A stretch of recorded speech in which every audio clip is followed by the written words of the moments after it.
నాన్న, అమ్మ అక్కని 16 రోజుల ఫంక్షన్ కి ఇన్వైట్ చేయడానికి రెడీ అయింది. వాళ్ళు ఇంకా రావట్లేదేంటి?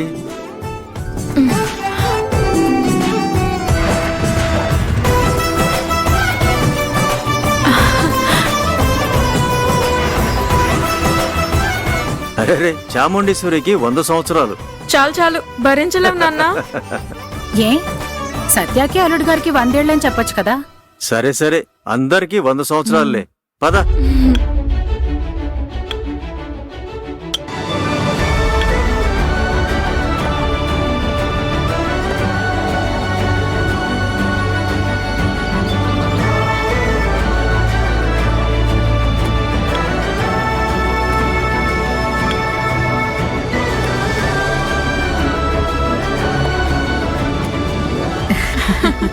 రండి రండి, అందరికీ స్వాగతం. నమస్కారం అన్నయ్య గారు. నమస్కారం చెల్లెమ్మ. నమస్కారం అయ్య. నమస్కారం అల్లుడు గారు. నమస్కారం అత్తయ్య. అల్లుడు గారు చెప్పినట్టుగానే మా అమ్మాయిని తీసుకొచ్చారే. తలకు మించిన వర్క్ నా కూడా పెళ్ళాం గారు ఆశగా అమ్మ వాళ్ళ ఇంటికి వెళ్దామంది. అదే కదా మావయ్య మొదటి పని. అరే, ఒక్క వారంలోనూ తెలుసుకున్నారే. ఇది కూడా ఒక జోక్ అనుకుని నవ్వుతున్నారే. ఉండండి, కాసేపు అవనివ్వండి. ఆ తర్వాత ఎవ్వరు కూడా నవ్వరు. మా వదిన మిమ్మల్ని అందరినీ కూడా ఏడిపించేస్తుంది. అక్క, పోవే, ఒక ఫోన్ కూడా చేయకూడదా? అక్క, నేను డిస్టర్బ్ చేస్తే బావ అప్సెట్ అవుతాడు కదా. Hey no no, you always welcome.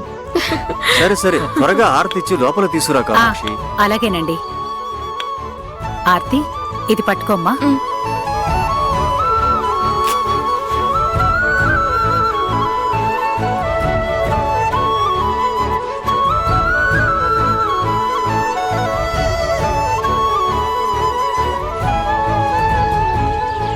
రండమ్మా, అందరూ లోపలికి రండి. షూర్ సత్య, రామా. రండమ్మా.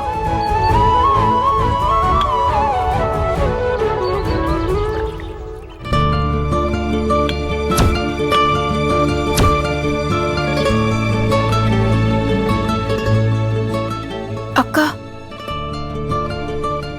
అక్క పైన రూమ్ లో ఉన్నారు. ఏంటి వదిన్ గారు ఇంత లేటుగా వచ్చారు? వదిన్ గారు, భోజనానికి చావదుంపల పులుసు, గుమ్మడికాయ పులుసు, పనసపొట్టు కూర, ఆలూ ఫ్రై, ఆ తర్వాత సాంబార్, రసం, పెరుగు, పాయసం అన్నీ కూడా రెడీ. ఓ, 16 రోజుల విందు కూడా బ్రహ్మాండంగా ఉండేలా ఉందే. భోజనాన్ని మొదలు పెడదామా? ఆగండి, ఇప్పుడే కదా మేము వచ్చాం. అవునవును, కాసేపు మాట్లాడాల్సినవన్నీ మాట్లాడేసి ఆ తర్వాత భోజనాలు చేద్దాం. ఆర్తి, అతిథులందరికీ ముందు జ్యూస్ తీసుకురామ్మా.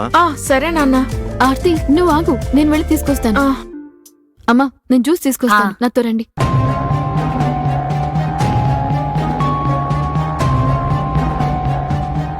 ఇంకేంటి అల్లుడు గారు, మావయ్య మ్యారేజ్ లైఫ్ అది ఎలా ఉంది? సంతోషంగా ఉంది మావయ్య. వదినా, సత్య కిచెన్ లోకి వెళ్ళింది.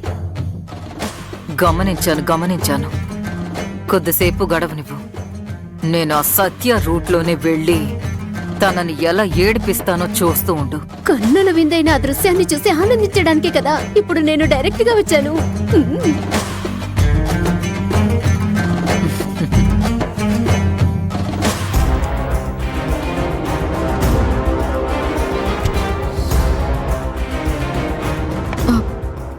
అమ్మా, అక్క పైన రూమ్ లోనే ఉంది కదా, నేను వెళ్ళి తనని చూసిరానా?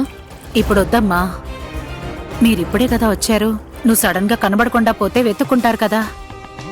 నువ్వు వాళ్ళకి జ్యూస్ ఇచ్చేసి వెళ్ళు, నేను వాళ్ళతో మాట్లాడుతూ ఉంటాను. సరేనా? అప్పుడు నువ్వు వెళ్ళు. అన్నట్టు రూమ్ లాక్ చేసి ఉంది, మీ డాడీ దగ్గరే కీ ఉంది, మర్చిపోకుండా వెళ్ళేటప్పుడు తీసుకెళ్ళు.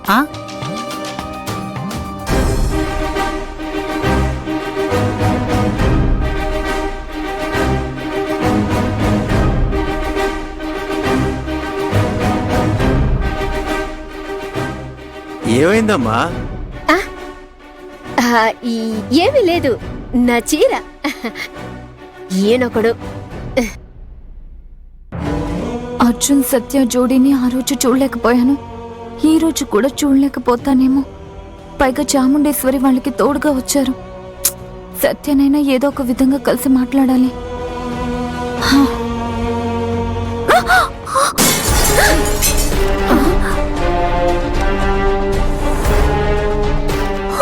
అయ్యయ్యో. ఏమైంది? ఏంటా శబ్దం?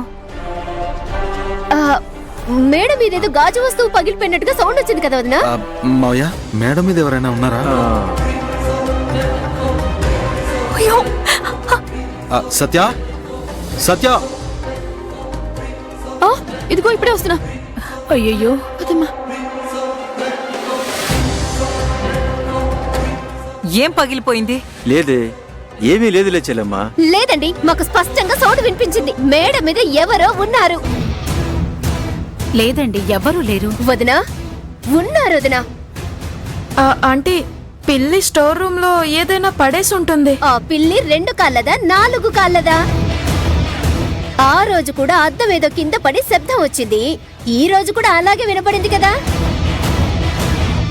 పిల్లే అప్పుడప్పుడు ఏదో ఒకటి ఇలా చేస్తూ ఉంటుంది. అలా అనుకుని ఈజీగా వదిలేయకూడదు కదా అన్నయ్య గారు. ఈ మధ్య దొంగలు ఏదో ఒక విధంగా టెక్నికల్ గా చొరబడి ఇంట్లో వాళ్ళు కింద అందరూ ఉండగానే పైన దొంగతనం చేసి పారిపోతున్నారు. అంత సౌండ్ వస్తే అదెలా అంత ఈజీగా వదిలేయగలుగుతాం? పదండి వెళ్ళి చూద్దాం. అందరూ రండి. పదండి వదినా, పదండి. అర్జున్. అమ్మా. అయ్యయ్యో, ఏవండి, ఏదైనా ప్రాబ్లం అవుతుందేమో, వెళ్దాం అయ్యో, రండి. ఏం వెళ్దాం రండి. చెప్పాలి ఈ వియపురాలు.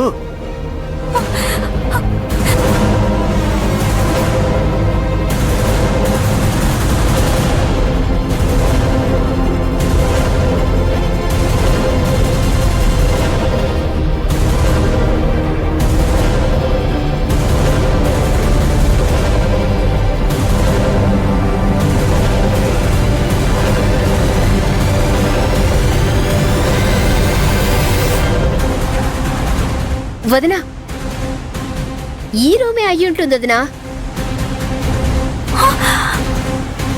ఈ రూమా? అత్తయ్య, ఈ రూమ్ లో ఎవరు ఉండరు అత్తయ్య. అది నీకెలా తెలుసు? నువ్వు కూడా మాతో పాటు ఇప్పుడే కదా వచ్చావు. ఆ, అది సత్య ఉండే రూము. తను లేనప్పుడు దాన్ని ఎవరం కూడా మేం వాడమమ్మా. అందుకే తను అంత కాన్ఫిడెంట్ గా చెప్తుంది. అన్నయ్య గారు, అనుమానం అనేది వచ్చింది. రూమ్ లో ఒకసారి చూడొచ్చు కదా. చెల్లెమ్మ, ఇక్కడ ఎవరూ లేరు. రూమ్ లాక్ చేసి ఉంది కదా. సార్, ఆ రోజు వేరే రూమ్ లో నుంచి సౌండ్ వచ్చింది. ఈ రోజు ఈ రూమ్ లో నుంచి ఏదో పగిలిపోయిన శబ్దం వినబడుతోంది. కానీ మీరు డోర్ ఓపెన్ చేయట్లేదే. మీ ఇంట్లోనే వస్తువు ఏదో పగిలిపోయింది. మాకున్న కంగారు కూడా మీకు లేదేంటి సార్? అదే ఏంటి అని అడుగుతున్నాను. ఓపెన్ చేయకూడదని ఏమీ కాదు. సత్య పర్మిషన్ లేకుండా ఆ రూమ్ తెరవకూడదు. సత్య, రూమ్ తెరవమని చెప్పు.